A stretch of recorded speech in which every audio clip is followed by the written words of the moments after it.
श्री स्वामी समर्थ. तुम्हा सर्वांचं आपल्या चॅनलमध्ये मनापासून स्वागत आहे. आज मी तुम्हाला महाराजांच्या अभिषेकाचं जे तीर्थ आहे त्याचा जो महिमा आहे, त्याची जी ताकद आहे, हे मी आज तुम्हाला सांगणार आहे की ते कसं बनवावं, का बनवावं.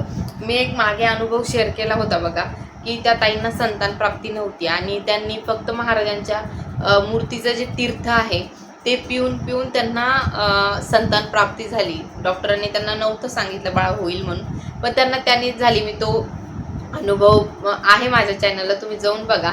तर आता मी तेच सांगणार आहे की महाराजांच्या मूर्तीचं तीर्थ जे आहे ते घरच्या घरी आपण कसं बनवायचं, त्या तीर्थाने काय होतं. कसं होतं ना, कधी कधी एखादा आजार आपल्याला खूप वर्षापासून जडलेला असतो. आपण कितीही दवाखाने केले, कितीही दवा दुवा बाबा बुवा केले, तर आपल्याला काही होत नाही. तर त्यासाठी आपल्याला अध्यात्माची जोड, आपल्या स्वामींची जोड घ्यावीच लागते. तर आपल्याला हे तीर्थ बनवायचं कसं आहे. तुमच्या घरामध्ये छोटी मोठी जी कोणती महाराजांची मूर्ती असेल ती मूर्ती स्वच्छ पाण्याने धुवून घ्यायची आहे आणि त्यावेळी त्या मूर्तीवरती 11 वेळा श्री स्वामी समर्थ, श्री स्वामी समर्थ तुम्ही 11 वेळा पण घेऊ शकता, 51 वेळा पण घेऊ शकता, 108 वेळा पण घेऊ शकता. असं तुम्ही नामजप करू शकता त्यावरती. तर त्या मूर्तीला आपल्याला स्वच्छ तामणामध्ये ठेवायचं आहे. सर्वात अगोदर मूर्ती धुवायची का बरं आहे, की त्या मूर्तीला आपण अष्टगंध लावतो, हिना अत्तर लावतो, तर ते केमिकल आपल्या पोटात जाऊ नये म्हणून. तर ते धुवून वगैरे घेतलं, स्वच्छ तामणामध्ये ठेवली की त्यावरती 11 वेळा श्री स्वामी समर्थ, श्री स्वामी समर्थ तुम्हाला पळीने पाणी टाकायचं आहे.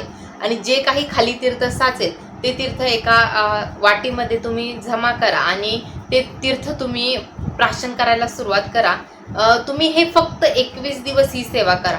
21 दिवस जर तुम्ही फक्त महाराजांचं तीर्थ जर पित राहिलात ना, तुमच्या बॉडीमध्ये आपोआप एवढे बदल होतील. जे काही नकारात्मक ऊर्जा आहे, जे काही निगेटिव्ह थॉट आहे, जे काही ताण तणाव आहे, तो कमी व्हायला सुरुवात होते.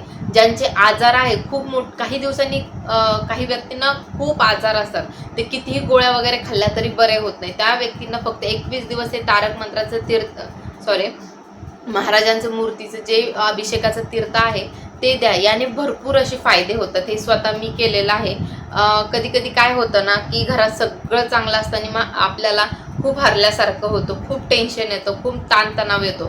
तेव्हा मग मी काय करत असते, महाराजांच्या मूर्तीचं तीर्थ वगैरे बनवते आणि ते मी सतत प्राशन करायला सुरुवात करते. माझ्या इथे माथ्यावरती पण मी ते तीर्थ टाकत असते, जेणेकरून माझा माथा थंड राहावा म्हणून.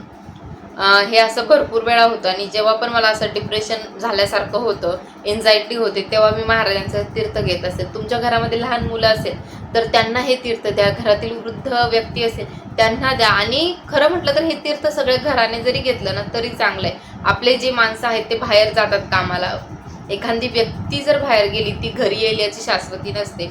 तर तुम्ही ते तीर्थ त्यांना द्या. दिवसभर त्यांच्या अवतीभोवती महाराजांचं सुरक्षा कवच निर्माण होईल. तर तुम्ही फक्त 21 दिवस ही सेवा करून बघा. 21 दिवस महाराजांच्या मूर्तीचे तीर्थ पिऊन बघा. भरपूर असे तुमच्या जीवनामध्ये फायदे व्हायला सुरुवात होईल. आता तीर्थ कसं बनवायचं हे समजून फक्त एवढी एक गोष्ट सांगेल की त्या तीर्थाचा अपमान करू नका. की ते तीर्थ जमिनीवर पडलंय, तुम्ही त्याच्यावर पाय वगैरे देऊन चाललाय, असं कृपया करू नका. कारण की आपण जेवढी त्याची पवित्रता राखू तेवढं आपल्याला ते जास्त फलदायी होईल. तर फक्त तुम्ही महाराजांचं तीर्थ एकदा प्राशन करून बघा. घरामध्ये शिंपडा भिंतीला त्याला पण आपल्या घरात जी निगेटिव्हिटी आहे, जो ओरा आहे तो क्लिअर व्हायला सुरुवात होती. जी निगेटिव्हिटी आहे ती कमी व्हायला सुरुवात होती. तुम्ही ही सेवा एकदा करून बघा. तुमच्या आयुष्यात नक्कीच सकारात्मक बदल घडतील. श्री स्वामी.